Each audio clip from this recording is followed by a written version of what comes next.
Om Vakratunda Mahakaya Surya Koti Samaprabha Nirvignam Kurumedeva Sarvakarishu Sarvada Shri Ganeshaya Namaha Om Shri Guru Bhyo Namaha Guru Brahma Guru Vishnu Guru Devo Maheshwaraha Guru Sakshat Param Brahma Tasmai Shri Gurave Namaha Sarva Mangala Mangalle Shive Sarvartha Sadike Sharanya Trambake Gauri Narayani Namostute Ya Devi Sarvabhuteshu Mahalakshmi Rupena Samsthita Namastasya Namastasya Namastasya Namo Namaha Shri Guru Bhyo Namaha Shri Sadguru Bhyo Namaha Om Gunatito Aksharam Brahma Bhagavan Purushottamaha Jano Janandidam Satyam Uchate Bhava Bandhanat Om Shri Swami Narayana Namaha Om Shri Lakshmi Narayana Namaha Om Shri Nar Narayana Namaha Om Shri Parabrahmane Namaha Om Shri Aksharaya Namaha Om Om Namo Bhagavate Vasudevaya Om Namo Bhagavate Rudraya Om Namah Shivaya Om Namo Hanumate Bhayavanjanaya Sukham Kuru Phat Swaha. Welcome to Nitya Satsang. Today is the 4th of January 2023. We are in the new year and we are contemplating on Vedanta, particularly Shankaracharyaji's Advait Vedanta, and how that all connects with many other related concepts. Before we begin, I would like to offer my Anantakoti infinite number of Danvat Pranams to all the great sages in the past, present, and future, to all Mumukshus and Sadhakas also, and to the Supreme One without a second Paramatma residing in the heart of every single being.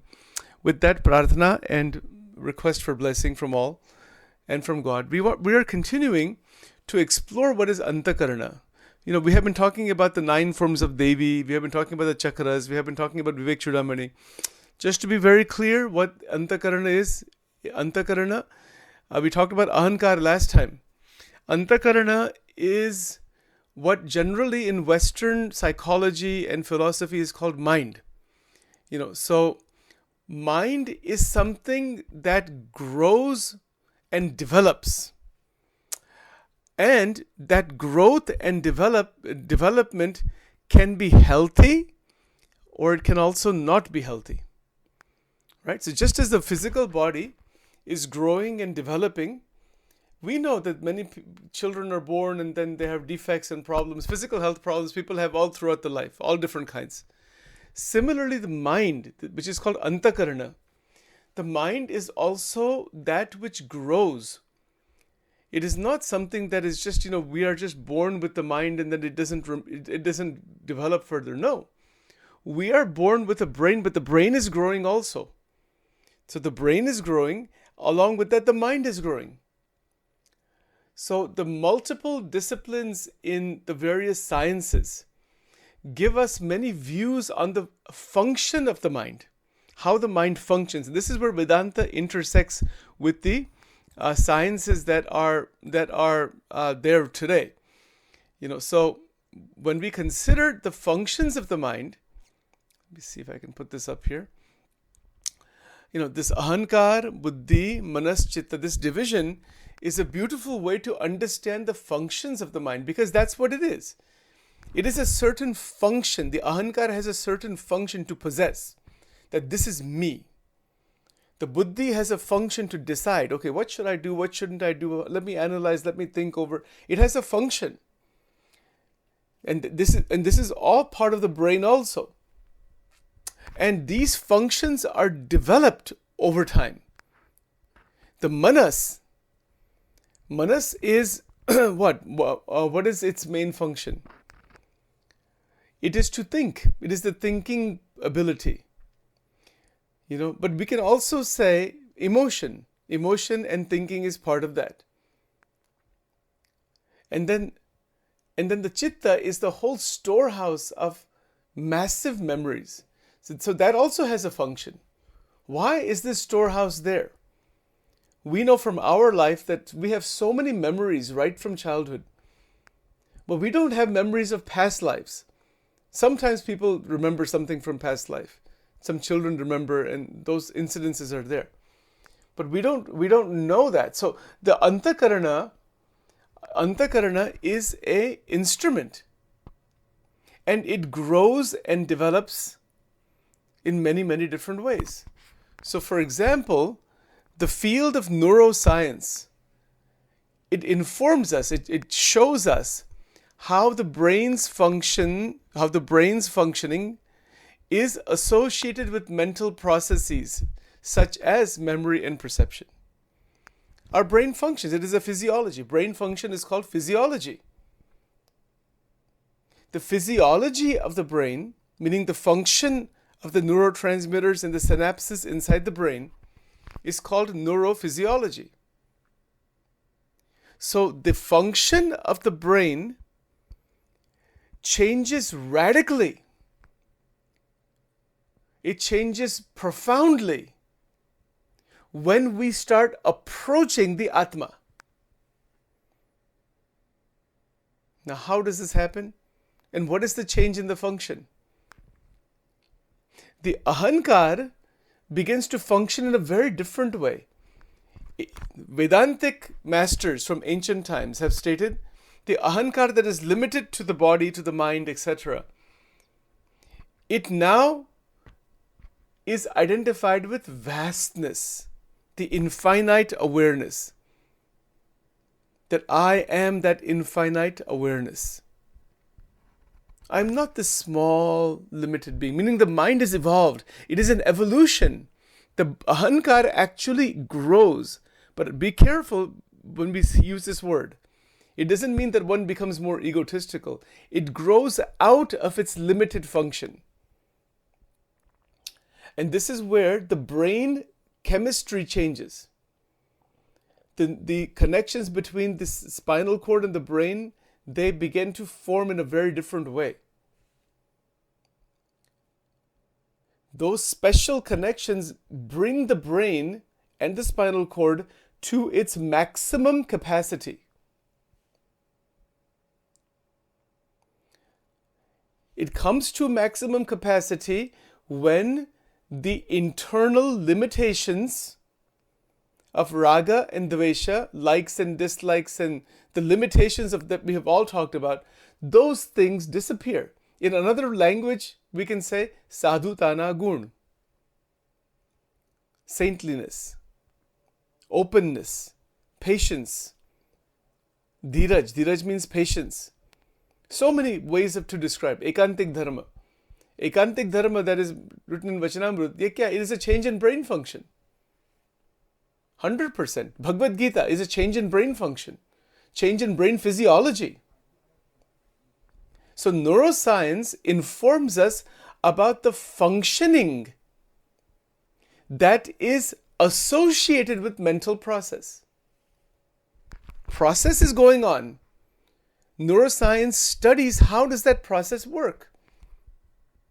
So this is a scientific external way to study that process, the brain, etc.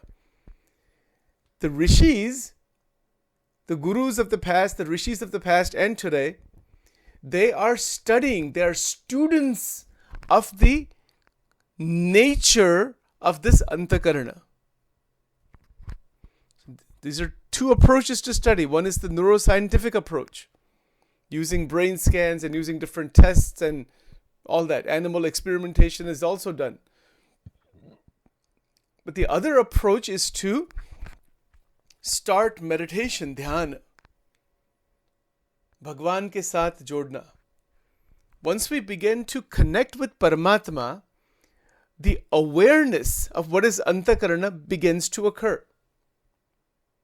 In Vachanamrut, Sajanand Swami Maharaj, he mentioned about this Anthakarna, Man, Buddhi, Chit, Ahankar. He said, Ame Anthakarna ne dekhiye che, ane pakdiye che. In Gujarati he said, I can see the Anthakarna clearly, what it is. That perception comes about when you are in the realization of the Atma. When the Atma is realized, oh, I am, Anthakarna is seen very clearly. Because Anthakarna is also an object of perception of the Atma. So, when we consider what is meant by buddhi, manas, chitta, this becomes very clear to us. And it is growing. It is a growth. Developmental psychology. The area of developmental psychology offers us a view of how children's memories, of how children's minds grow within families across time. ये जो दो बात है ना, बंधन का formation, how the bondages form. But bondages need to form to go beyond the bondage.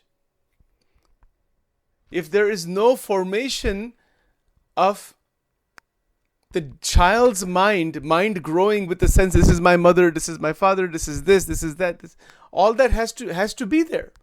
If it is not there, then the person will not even be a human being, will be an animal only. हम जो कहते हैं कि माया का बंधन बहुत है, पर माया का बंधन नेसेसरी है. If you don't have माया का बंधन नहीं है, तो माया के बंधन से पर कैसे निकलेंगे? You have to have the bandhan of Maya to go beyond Maya. If there is no bondage of Maya, then you will not even have the body. Gunatitanand Swami mentioned in his Vato कि देह धर्मानु प्रयोजन શું છે કે આત્માનો સાક્ષાત્કાર થયો નહીં. Meaning what? That if you have not realized the Atma, that's why we are born. Otherwise you would not even be born in this world. There will not be any birth also. That's what he has stated. That means as soon as we take birth, the conditioning process, the development of memories, the development of the mind right from childhood occurs within the context of the family. It doesn't happen outside the context of the family. And this is why our rishis in the ancient times gave beautiful sutras. Matru Devo Bhava, Pitru Devo Bhava, Acharya Devo Bhava. ये सब क्या है? It is to bring the respect in the family, that the child is growing, and the first guru is the mother, second guru is the father, third, and so many other gurus come afterwards. Whole life is guru tattva. It is a transition from dependency to Brahmic state. It is a transition. So the developmental areas of developmental psychology, they are showing the development of the child's mind. A lot of research is done on that. Tremendous amount. The area of anthropology gives us all kinds of insights into how relational experiences and communication patterns within different cultures directly shape the development of the mind. It is the shaping of the mind by culture, by tradition. The academic field of anthropology offers this perspective on the Anthakarna, which is the identity of the individual. The field of psychiatry gives us a clinical view of how individuals may suffer from emotional and behavioral disturbances that profoundly alter the course of their life. So this is another area to understand, the whole field of psychiatry. Somebody becomes a psychiatrist by becoming a medical doctor and then eventually gets specialization in psychiatry. It is studying the brain function and is specifically studying from a clinical point of view the emotional and behavioral disturbances. All kinds of problems, depression, anxiety, fears, phobias, it's a massive list. So now you see how these fields intersect. You've got anthropology, we have psychiatry, we have developmental psychology, and we have neuroscience. And these disciplines are not separate from each other. They are together. These disciplines in the modern world that have been developed through modern science and modern psychology and modern neuroscience and anthropology and all, they all connect together within us. It is an awareness of how all of these influences connect together within me that form the psychological me. That is called Jiva. Aham Jivam Granthi Vedras. We have to go very carefully. We have to go very slowly. to understand these things. What is in our scriptures, whether it is the Gita or the Vachanamrut or the Brahma Sutras or whatever they might be, the scriptures are spoken by enlightened beings. They have spoken from the dimension of the Atma. And they are showing how to mold the developed mind, how to purify the developed mind, so that the preparation for Atma Darshan can happen. See, for example, in Vachanamrut, Vartal number 11 Vachanamrut. इसमें क्या लिखा है? सत्पुरुष ने विषय दृढ़ प्रीति as आत्मदर्शन नु साधन. What does it mean? Deep love for great saints. Why deep love? When we have deep love for great saints, we have love for their saintliness, for their purity, for their development, for their enlightenment. So the ahankar, buddhi, manas and chitta, all four get infused by divya gun, by divine qualities. It is a science. It is absolutely a science. And it is a synthesis. The emergence of the mind, the development of the mind is based on the conditioning of the family and the society, etc. But the Atma is beyond that.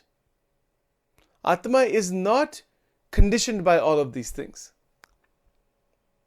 The Atma doesn't have any mother, any father, any friend, any foe. It is consciousness.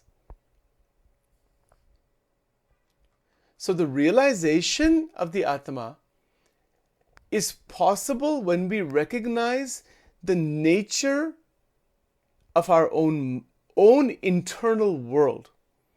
But to realize that internal world, Bhagwan ki upasana, that is the number one way.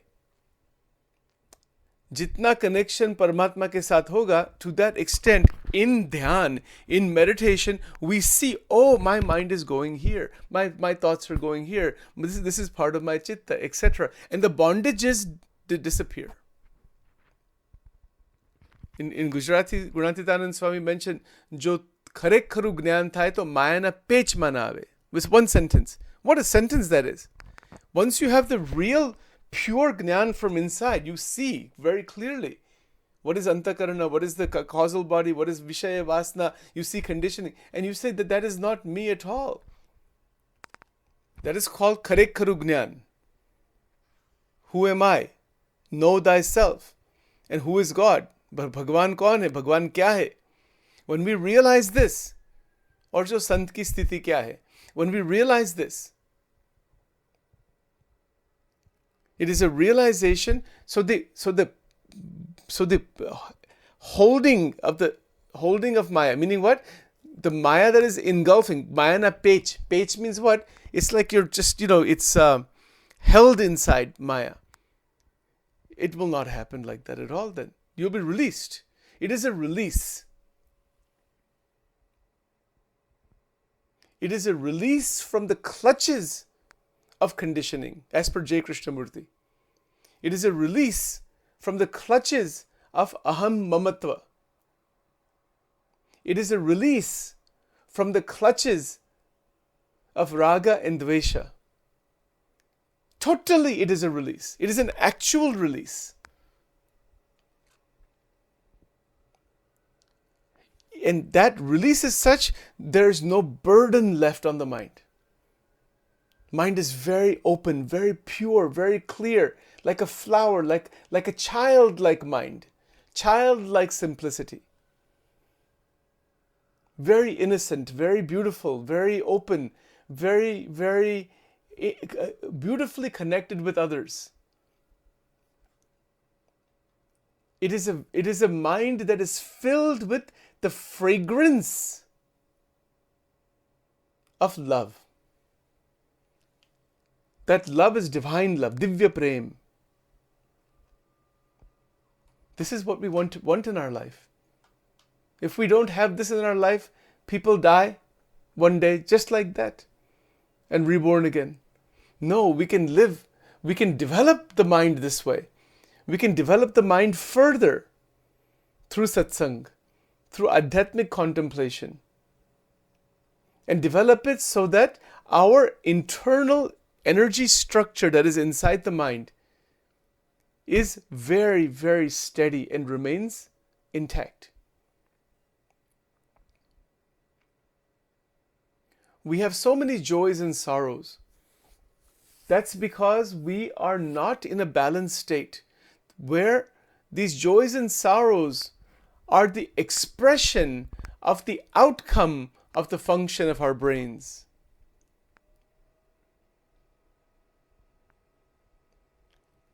Mind is what the brain does. This is one way to think about it. How many people have ever thought that if you go into a temple or sit for meditation or do some good adhyatmic sadhana, you are healing your brain, you're developing your brain? Do we think that way? No. But that time is coming when we begin to understand that spiritual practices, adhyatmic sadhana, it is a way to fix the damage of the mind, which is very severely damaged in this world. And then that is what's causing health problems and other things.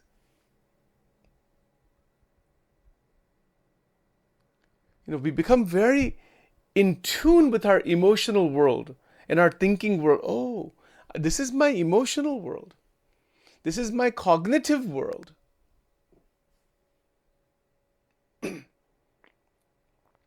Because we live in that world as jiva. But we recognize that, yes, that world is there, but I am not that world at all. I may be in that for some time, for some purpose, but that's not me. And the role that I'm playing in the world of the mind, in the world of the thoughts and feelings and dream states and with the role we are playing, it is just a role. The Atma is completely separate from all this. Totally. The Atma Tattva is a witnessing consciousness. So it is through its own power. Through its own power, it is experiencing this world, and in fact that is called subjective experience. It is called qualia in philosophy.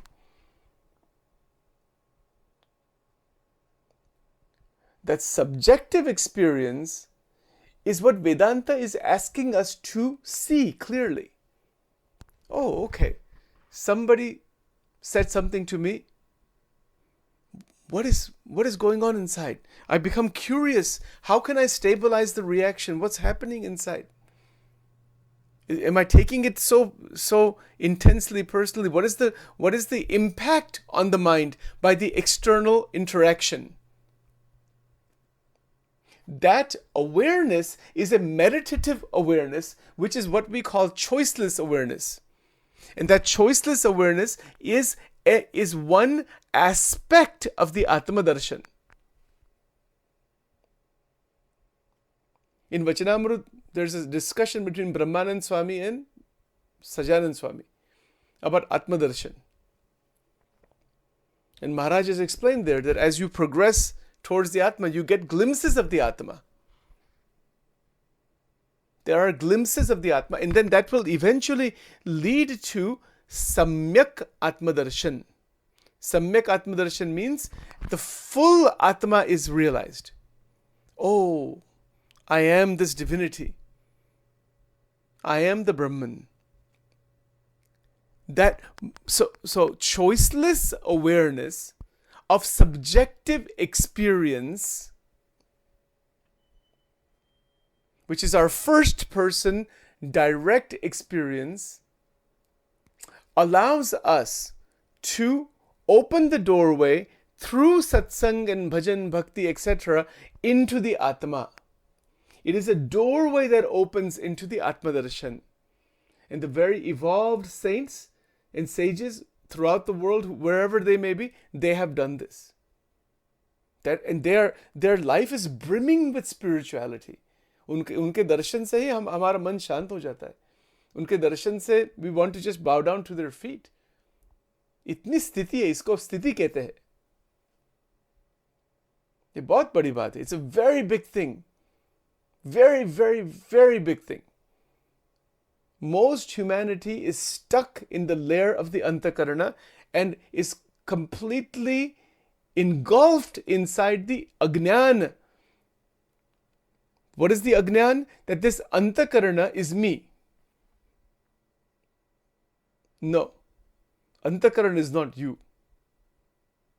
Anthakarna, yes, it must be healthy. It should be healthy. Absolutely.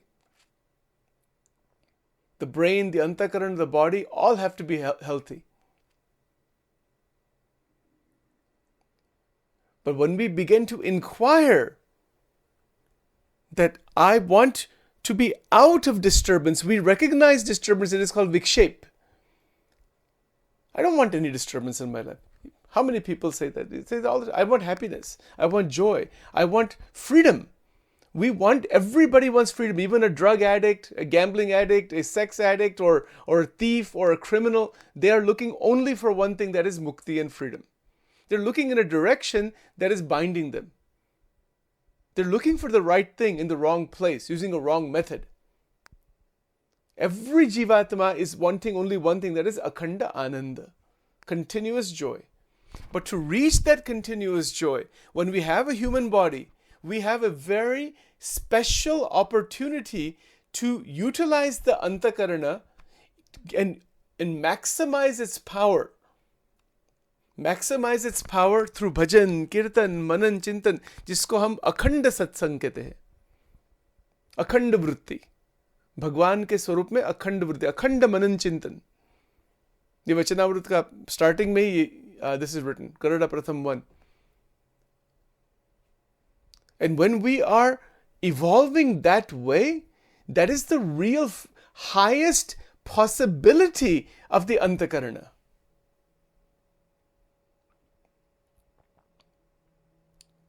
That this is a possibility to evolve the Anthakarna into the dimension that is the Atma.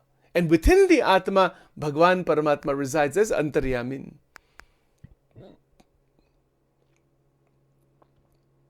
ऐसी अद्भुत बात है. This is, now, is it possible to actually do this? Yes, definitely. It has to do with recognizing in the moment where the mind is going. Where is my mind going? What is happening inside of me? Where is my attachment? Where is my detachment? What kind of polarity, dvanda, is going on in the mind? Satsanga and this spiritual development is internal.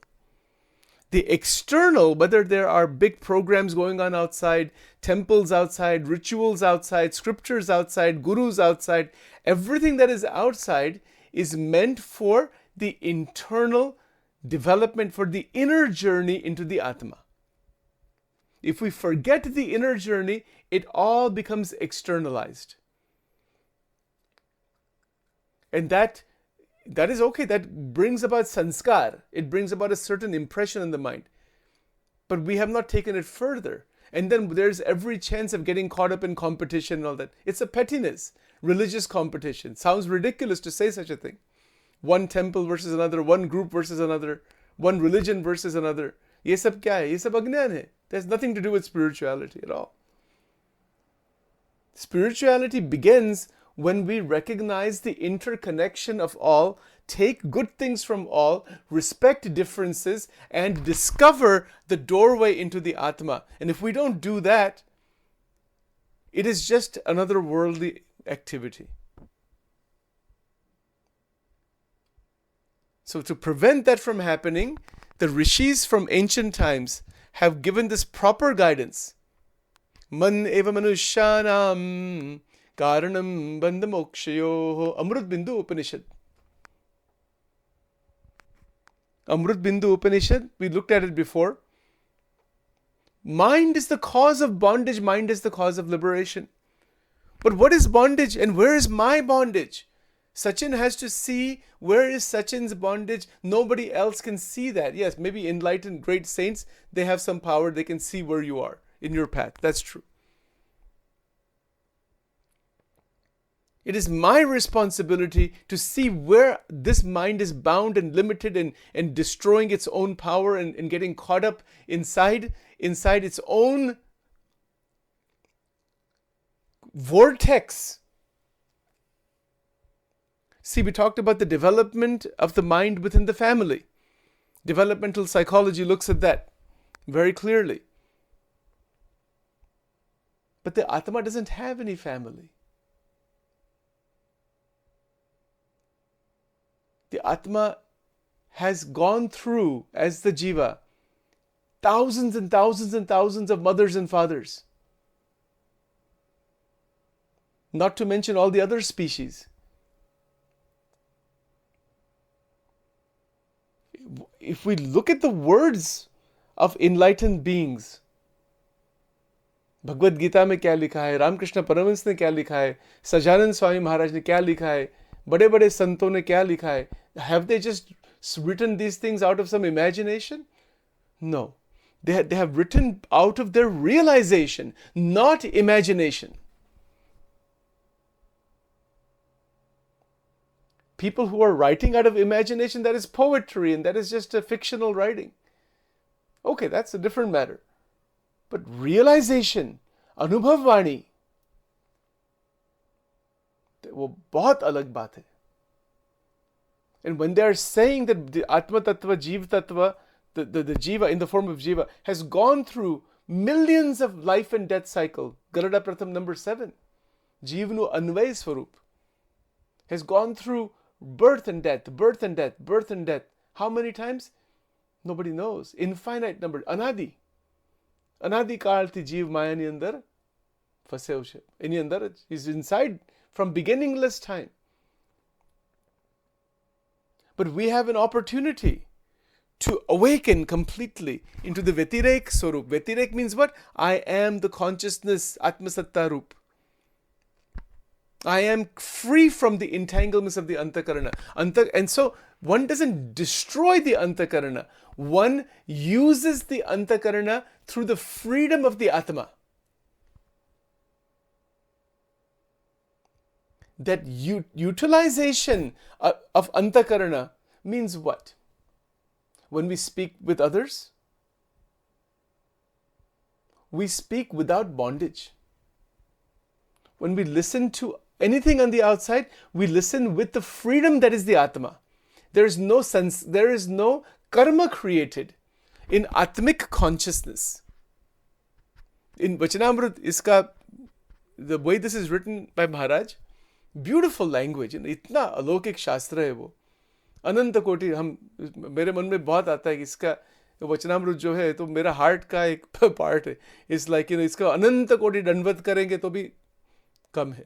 इतना शब्द, इसमें इतनी अलौकिक बात लिखी है, and so clear and so practical. Maharaj has used the word Atma Satta Rupe Vartvu. What a sentence that is. That is a solution to every human problem, that one sentence only. That you start living as that you are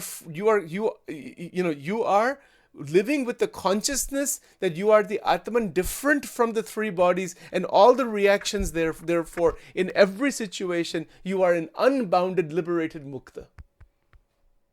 And in doing so, there is no destruction, no damage to the Anthakarna, there is no damage to energy, there is blessing for everybody, but there is a constant freedom in the Swarup of Paramatma. ऐसी बात है. Is it possible to evolve into that? Yes. This is what I have said this before. You can go through anthropology and developmental psychology and neuroscience and psychiatry and many other related fields where they have stopped. This is where Advaita Vedanta begins. Where Advaita Vedanta has stopped is where Ramanujacharya begins. Where Ramanujacharya has stopped is where Bhagwan Swaminarayan begins. ये सब link है इसकी. इसका किसी के साथ राग द्वेष अहम ममत्व कुछ नहीं है इसमें. It is all connected together. Truth is only one. Ekam sat vipraha bahuda vadanti. Satya to ek hi hai. So I'll just close with one more point.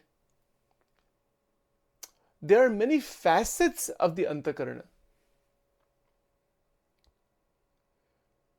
So there are many descriptions of thought, memory, and emotion in terms of information processing. Information is coming to us all the time. But the processing ability is in the brain.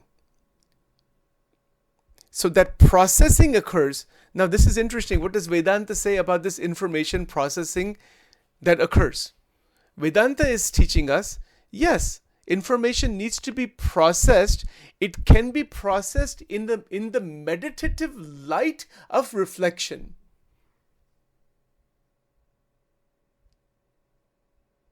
What does that mean? Let's use a very simple example. I see something outside. Let's say I see a car, a very expensive, very nice, Mercedes or whatever. I don't know the names actually. I'll just say Mercedes. High top $80,000, $90,000 car. I see that somewhere, brand new. What is happening when I see that? The information comes inside, but my mind is processing. Oh, wow. When can I buy such a car? That'd be nice to have such a car. And then other thoughts come. Who has such a car? I mean, my friend has such a car, but I don't. I need to earn another $30,000. Then I can buy that. It goes on and on and on. This is called information processing. And that information processing is done through the influence of the causal body that with rag, dvesh, aham, mamatva, likes, dislikes, it's done that way in most people. But when information processing is not done that way, it is done through the light of the scriptures, through the light of the Bhagavad Gita, through the light of the Vivek Chudamani, through the light of the great sages' lives. Oh, that information processing becomes divine. It becomes a divine processing.